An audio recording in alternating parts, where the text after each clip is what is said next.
and welcome back to the shack for yet another fireside chat on the wonder of life and our place in it.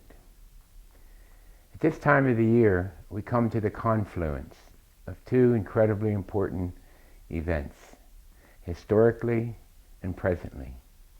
The one, of course, is the birth of Christ, and the other, the winter solstice. And both of these events are about light. However, the geophysical situation and arrangement between the Earth and the Sun, which establishes the longest night, it's not just a phenomena that surrounds geometry, but it is also a fact. Our world is deeply wounded. The time of subtraction is at hand, and as we have noted, the river of life is at a low flow. Many wonderful and beautiful life systems have been lost, and others are threatened. Our world has raised her voice to the force of a gale, and still many do not hear. So if we are those who have eyes to see and a heart that feels, we need to heed her call, because the longest night is the time and space that we presently reside in, and we need to diminish these conditions. Once again, the struggle that confronts us is not all a result of the human mind and hand, but is rather and also a continuing conflict between the forces of life and the power of the darkness that has compromised the expressions of life since the beginning of this journey. The struggle between more or less is becoming more and more apparent.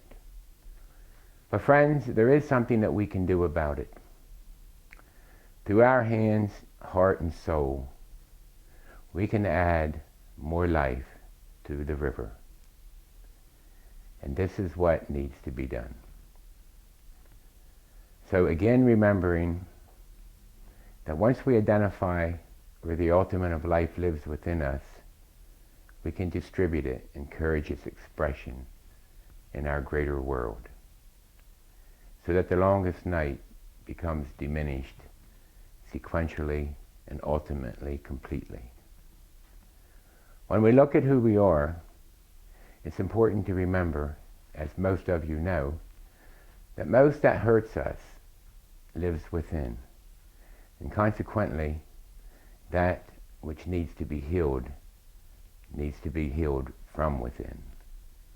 This encourages us to look at the darkness in our lives, which might be attitudes, fears, reluctance,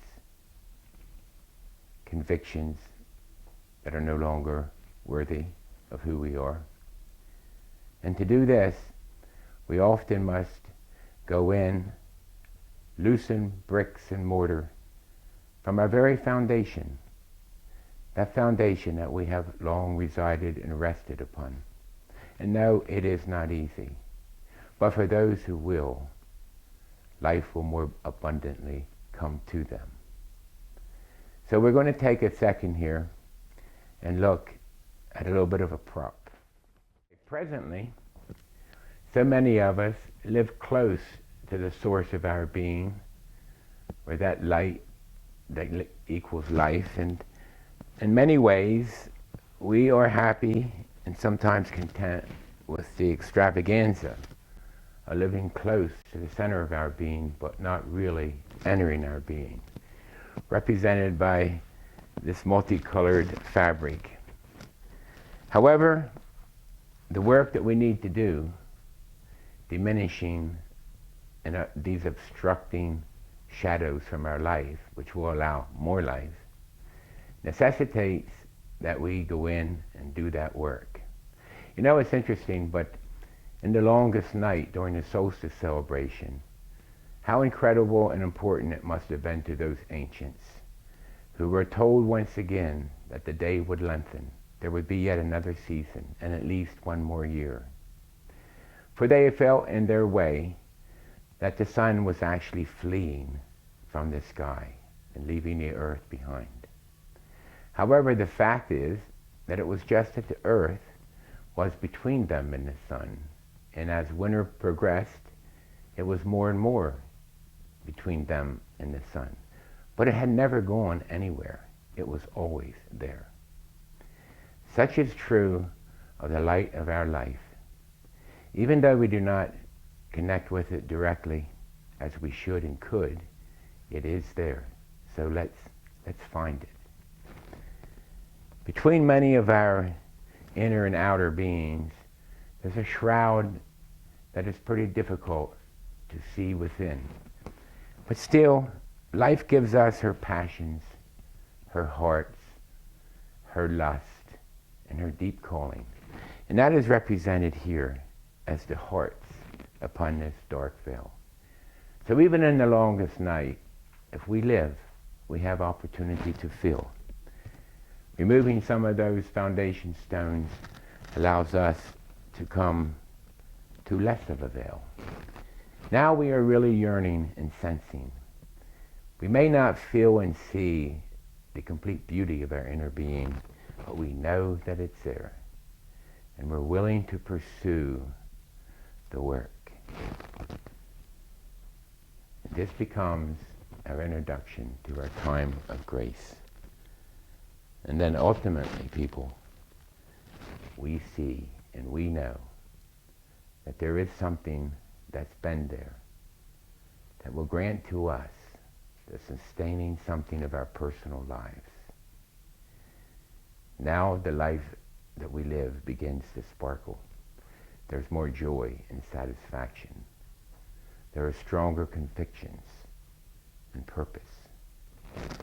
And so at last we find the courage and the faith to completely expose that inner being, the light. Such a light that when we find it in ourselves, allows others to have it also.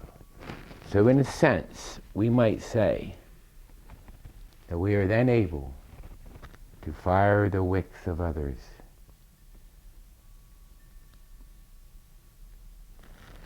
And how does that feel? When life is begotten in its completeness, it seeks and yearns to find light in the world around it. And in practical ways, we go out with the open hand. And if they hunger, we nourish them. If they are alone, we allow them our company. If they are depressed, we nurture them. And should they be afraid, we take their hand gently, as if to say, come, let us arrive above the stupors. So people, many of you are already doing this so beautifully, and I thank you. More of us must begin to do it. I must say that as we go out into the world, be kind, for feelings are everywhere. Shine a light softly in sleeping children's eyes. And though this light of which we speak is mystical, the vibrations which surround you are very apparent. Yes, have your convictions and belief, but you must allow others to have theirs also. People, we do this together, all of us. No one can be willingly left behind. Together we represent a rich tapestry of souls upon a wondrous journey. And each thread of that tapestry has a sacred part in our walk through this world.